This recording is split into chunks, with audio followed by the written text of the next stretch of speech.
Donc nous sommes sur le mini DAX. Qu'est-ce qu'on constate actuellement dans ce range, en bougie range un tick?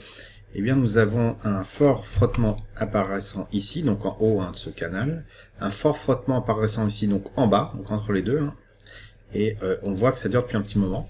Donc la cassure de ce rectangle-là va être intéressante parce que tous les gens qui sont mis potentiellement à la vente, a priori, hop, ici, puisqu'on a un delta négatif, et bien si ça casse par le haut, ce qui va se passer, c'est que tous ces gens qui étaient donc à la vente vont se mettre à racheter leur position et faire bouger le prix vers le haut. Et à l'inverse, tous les gens qui sont mis à l'achat, ici, il y en a quand même un peu plus à l'achat, si ça casse par le bas, ils vont se remettre à vendre, et voilà, ça casse par le bas, ils vont se remettre à vendre leur position, simplement parce qu'ils se sont trompés, et ça va faire accélérer la baisse du prix. Donc là, on voit encore du frottement, ici, volume qui augmente, delta négatif, ça oscille, ça hésite. Et si vraiment ça casse, on pourra prendre une position à la baisse assez intéressante.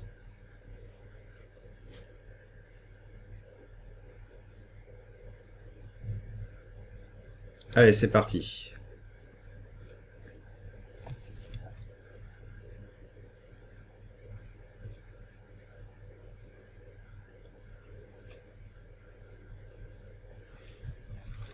On applique le fameux stop loss, on est donc ici.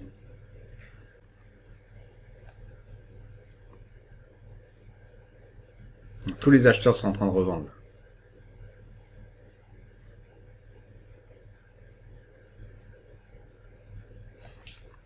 Ça continue.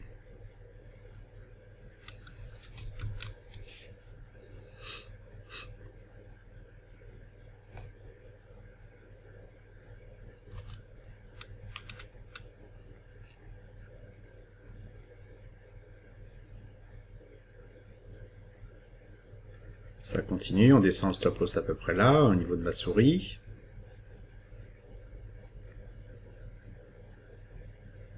Ça continue, stop loss est à peu près là. On s'en rapproche. Ici, hop. Hop, c'est fini, voilà.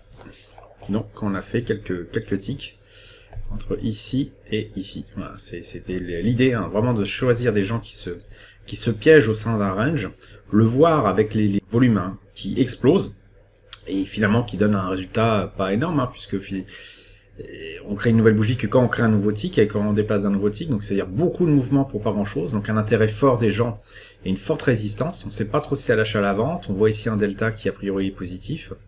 Ici, on voit aussi à nouveau une bougie extrêmement forte avec un delta positif. Hop, je vais mettre ça ici. Donc des gens qui a priori sont aussi positionnés à l'achat.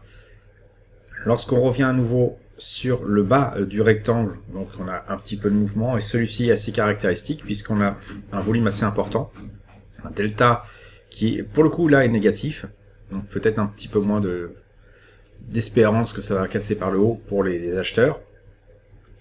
En tout cas, beaucoup de monde qui s'est positionné soit à l'achat, soit à la vente, on ne sait pas trop au sein de ce rectangle. Et bien sûr, quand ça casse, tous ceux qui étaient en position à l'achat, donc notamment ceux qui étaient ici et également ceux qui étaient là, eh bien finissent par lâcher le morceau et pouf, ça dégringole. Donc ici, vous avez au début très peu de mouvement, puis d'un seul coup, beaucoup plus de volume qui explose, tout simplement parce que les gens ici capitulent et ça fait baisser encore plus le prix. Et donc on profite de ce mouvement-là pour gratter quelques points.